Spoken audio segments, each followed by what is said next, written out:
The Elves and the Shoemaker, by the Brothers Grimm. First story.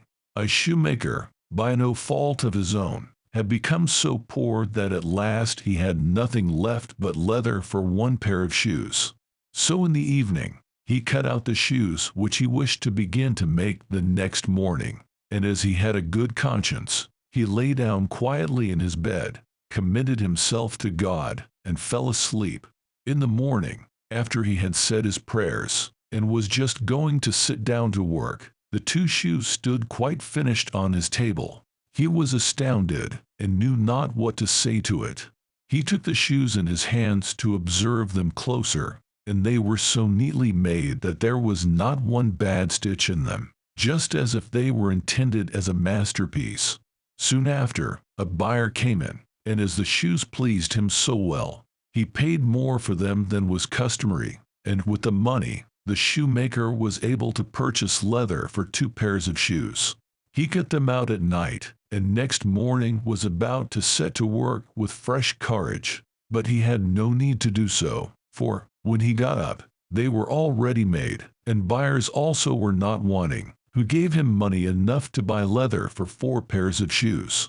The following morning, too, he found the 4 pairs made, and so it went on constantly. What he cut out in the evening was finished by the morning, so that he soon had his honest independence again, and at last became a wealthy man. Now it befell that one evening not long before Christmas, when the man had been cutting out, he said to his wife, before going to bed, "What think you if we were to stay up tonight to see who it is that lends us this helping hand?" The woman liked the idea, and lighted a candle, and then they hid themselves in a corner of the room, behind some clothes which were hanging up there, and watched. When it was midnight, 2 pretty little naked men came, sat down by the shoemaker's table, took all the work which was cut out before them, and began to stitch, and sew, and hammer so skillfully and so quickly with their little fingers that the shoemaker could not turn away his eyes for astonishment. They did not stop until all was done, and stood finished on the table, and they ran quickly away. Next morning the woman said, "The little men have made us rich, and we really must show that we are grateful for it. They run about so, and have nothing on, and must be cold. I'll tell them what I'll do. I will make them little shirts, and coats, and vests, and trousers, and knit both of them a pair of stockings, and do thou, too, make them 2 little pairs of shoes."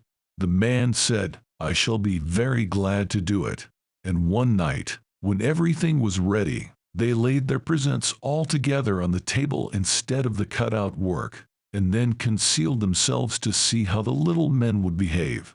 At midnight they came bounding in, and wanted to get to work at once, but as they did not find any leather cut out, but only the pretty little articles of clothing, they were at first astonished, and then they showed intense delight.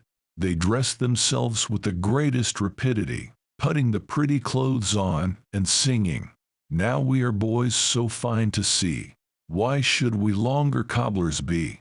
Then they danced and skipped and leapt over chairs and benches. At last they danced out of doors. From that time forth they came no more, but as long as the shoemaker lived all went well with him, and all his undertakings prospered. Second story.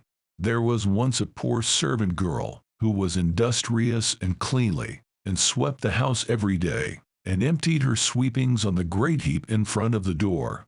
One morning when she was just going back to her work, she found a letter on this heap, and as she could not read, she put her broom in the corner, and took the letter to her master and mistress, and behold, it was an invitation from the elves, who asked the girl to hold a child for them at its christening.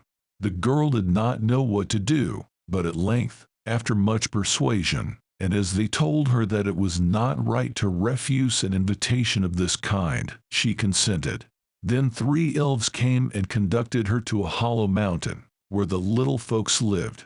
Everything there was small, but more elegant and beautiful than can be described. The baby's mother lay in a bed of black ebony ornamented with pearls. The coverlids were embroidered with gold. The cradle was of ivory, the bath of gold. The girl stood as godmother, and then wanted to go home again, but the little elves urgently entreated her to stay 3 days with them. So she stayed, and passed the time in pleasure and gaiety, and the little folks did all they could to make her happy. At last she set out on her way home. Then first they filled her pockets quite full of money, and after that they led her out of the mountain again. When she got home, she wanted to begin her work, and took the broom, which was still standing in the corner, in her hand and began to sweep. Then some strangers came out of the house, who asked her who she was, and what business she had there. And she had not, as she thought, been 3 days with the little men in the mountains, but 7 years, and in the meantime her former masters had died. Third story.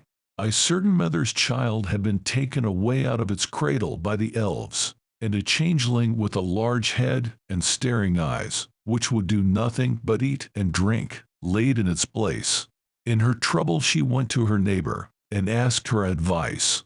The neighbor said that she was to carry the changeling into the kitchen, set it down on the hearth, light a fire, and boil some water in 2 eggshells, which would make the changeling laugh, and if he laughed, all would be over with him. The woman did everything that her neighbor bade her. When she put the eggshells with water on the fire, the imp said, "I am as old now as the Wester forest, but never yet have I seen anyone boil anything in an eggshell." And he began to laugh at it. Whilst he was laughing, suddenly came a host of little elves, who brought the right child, set it down on the hearth, and took the changeling away with them.